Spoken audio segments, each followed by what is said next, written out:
తల్లి, తండ్రి, భార్య, బిడ్డలు, అన్న, తమ్ముడు, ఆస్తి, పాస్తి, ఇలా ఎన్నో బంధాలలో జీవుడిని ఇరికిస్తావు. ఆ చిక్కులన్నీ మృత్యువనే ఒక చిన్న స్పర్శతో చటుక్కున తెంపేస్తావు. ఆహా, నీకు సాటి నువ్వే లీలామయ్య. నుదిటి రాత ఒక్క అక్షరం కూడా కనిపించి ఉండదు.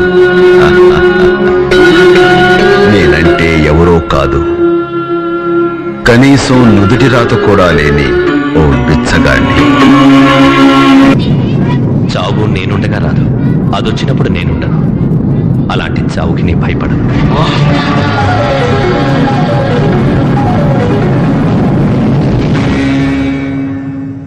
భళా, ధర్మాన్ని నిలబెడుతున్న నీ గురించి విన్నాం. నీ ధర్మ దీక్ష బలం ఎంతో ఈ సభకి, ఈ లోకానికి తెలియజేయటానికే మేము ఈ పరీక్ష పెట్టాం. మా ఈ పరీక్షలో